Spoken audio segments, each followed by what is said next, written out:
Good morning, students. Welcome back. I hope you are fit and healthy. We are discussing the next lesson, Climate, from a geography textbook. And today, from this particular chapter, we'll be discussing factors affecting India's climate. किन कारणों से भारत के मौसम में इतना परिवर्तन पाया जाता है? Now, the first factor affecting India's climate is latitude. The Tropic of Cancer passes through the middle of the country from Rann of Kutch in west to Mizoram in the east.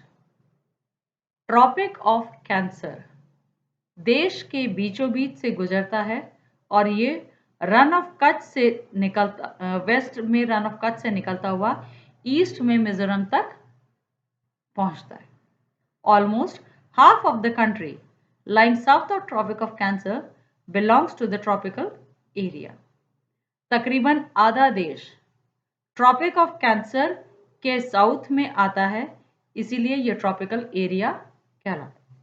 All the remaining area north of tropic lies in sub tropics, और ऊपरी हिस्सा जो north वाला हिस्सा है वो सब tropic reason के अंदर आता है. Therefore India's climate has characteristics of tropical as well as subtropical climate. क्योंकि ट्रॉपिक ऑफ कैंसर देश को दो हिस्सों में बांट रहा है, इसीलिए भारत या इंडिया ट्रॉपिकल और सब ट्रॉपिकल दोनों ही तरह के क्लाइमेट को महसूस करता है. Now the next factor is altitude. India has mountains to the north which have an average height of about 6,000 meters. भारत के अंदर नॉर्थ के इलाके में बहुत सारे पहाड़ हैं जो तकरीबन 6,000 मीटर की ऊंचाई लिए हुए मौजूद हैं. India also has a vast coastal area where the maximum elevation is about 30 meters. साथ ही साथ भारत बहुत लंबे तटीय इलाके को भी पाए हुए है जिसका ढाल तकरीबन 30 मीटर्स की एलिवेशन या ढाल लिए हुए वो मौजूद है. The Himalayas prevent the cold winds from central Asia from entering the sub continent. Himalaya Central Asia से आने वाली ठंडी हवाओं को रोकता है. It is because of these mountains that this sub continent experiences comparatively milder winters as compared to Central Asia. Himalaya की वजह से सेंट्रल एशिया की बजाय इंडिया में जो सर्दियां हैं वो कुछ कम पड़ती हैं. The next factor is pressure and winds. The climate and associated weather conditions in India are governed by the following atmospheric conditions. Bharat के अंदर जो मौसमी कारण हैं वो इन वजह से प्रभावित हैं. प्रेशर एंड सरफेस विंड्स, कितना दबाव है और सतह के आसपास किस तरह की हवाएं बहती हैं. अपर एयर सर्कुलेशन, ऊपर की तरफ हवाएं किस दिशा में चल रही हैं. Western cyclonic disturbances and tropical cyclones. West में वेस्टर्न साइक्लोनिक डिस्टर्बेंसेस क्या हैं और साथ ही साथ ट्रॉपिकल साइक्लोन्स क्या हैं, इनकी वजह से देश के मौसम में परिवर्तन आता है. India lies in the region of north easterly winds. हमारा देश नॉर्थ ईस्टर्ली विंड्स के इलाके में पाया जाता है. दीज विंड्स ओरिजिनेट फ्रॉम सब tropical high pressure belt of the northern hemisphere. ये हवाएं नॉर्दर्न हेमिस्फीयर के सब ट्रॉपिकल हाई प्रेशर बेल्ट से उभर कर आती हैं या निकल कर आती हैं. They flow south, get deflected to the right due to the Coriolis force and move on towards the equatorial low pressure area.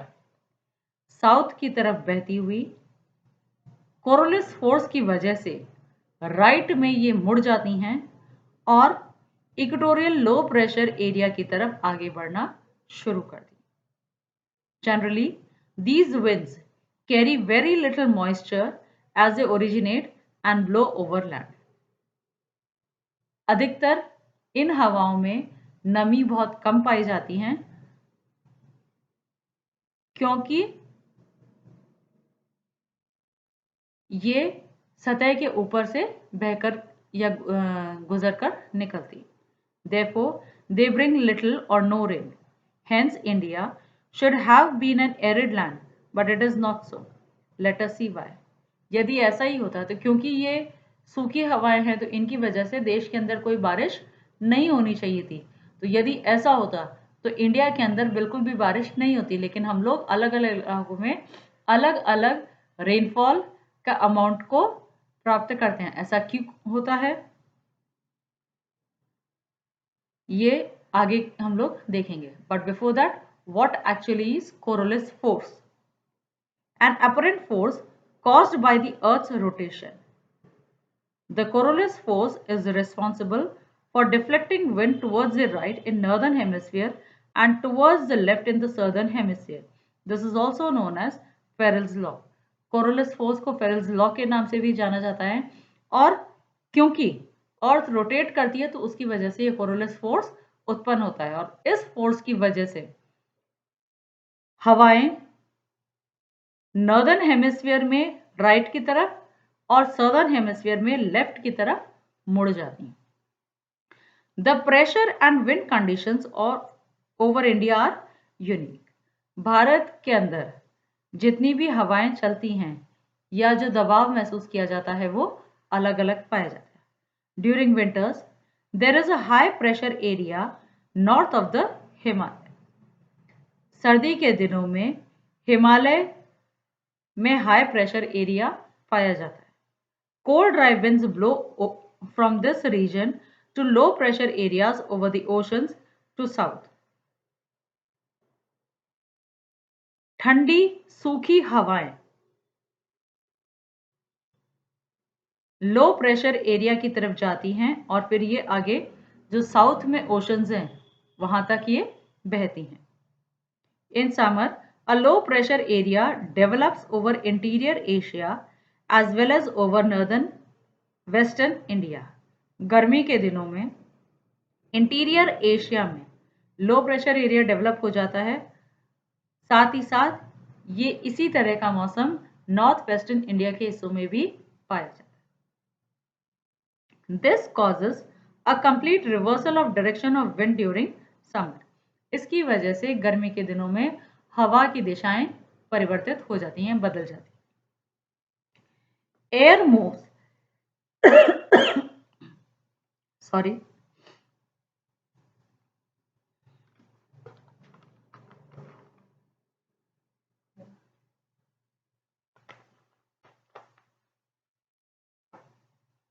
Air moves from the high pressure area over the southern Indian Ocean in southeasterly direction, crosses the equator and turn right towards the low pressure area over the Indian subcontinent.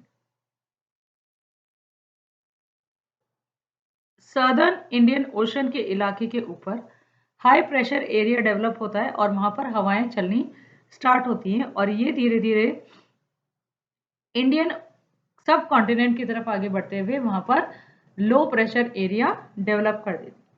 These are known as southwest monsoon winds. These winds blow over the warm oceans, gather moisture and bring widespread rainfall over the mainland of India. इनकी वजह से भारत के अंदर बहुत अधिक मात्रा के अंदर या अधिकतर इलाकों के अंदर वहां पर बारिश पाई जाती है। The upper area circulation in this region is dominated by a westerly flow. An important component of this flow is the jet streams. Now, what are jet streams? These are a narrow belt of high altitude, about 12,000 meters, westerly winds in the troposphere. The speed varies from about 110 km per hour in summer to about 184 km per hour in winter. A number of separate jet streams have been identified. The most constant are the mid-latitude and subtropical jet streams. Jet streams को यदि हम simple भाषा में समझें तो ये वो तेज बहने वाली हवाएं हैं जो समर में 110 किलोमीटर पर आवर की स्पीड से और विंटर्स में 184 किलोमीटर पर आवर की स्पीड से चलती है। These jet streams are located approximately over 27 degrees to 30 degrees north latitude. Therefore, they are known as subtropical westerly jet streams. क्योंकि ये 27 डिग्री से 30 डिग्रीज नॉर्थ लैटिट्यूड में पाई जाती हैं, इसलिए इन्हें सब ट्रॉपिकल वेस्टर्ली जेट स्ट्रीम के नाम से भी जाना जाता है. Over India these jet streams blow south of the Himalayas. Bharat में ये साउथ हिमालय के आसपास के इलाकों में बहती हैं, all through the year accept in summer. The western cyclonic disturbances experienced in north and western parts of the country are brought in by this westerly flow. इन्हीं वेस्टर्ली फ्लोज की वजह से देश के अंदर बहुत सारा तापमान में मौसम में परिवर्तन पाया जाता है. In summer, the subtropical westerly jet stream moves north of the Himalayas with apparent movement of the sun. An easterly jet stream called the subtropical easterly jet stream blows over peninsular India approximately over 14 degrees north during the summer monsoon. Now the subtropical westerly jet streams और the subtropical easterly jet streams, ये दोनों ही देश के अलग अलग हिस्सों में चलती हैं और अलग अलग हिस्सों में अलग अलग समय पर बहने की वजह से अलग अलग मौसम देश में पाया जाता है. Now what are western cyclonic disturbances? The western cyclonic disturbances are weather phenomenon of the winter months brought in by the westerly flow from the Mediterranean region. Western cyclonic disturbances मौसम का वो हिस्सा है या वो भाग है जो कि विंटर मंथ्स में सर्दी के महीने के अंदर मेडिटेरेनियन रीजन से लाया जाता है. They usually influence the weather of the north and northwestern regions of the India. In western cyclonic disturbances की वजह से नॉर्थ और नॉर्थ वेस्टर्न रीजन इंडिया के इन दोनों हिस्सों में मौसम में परिवर्तन पाया.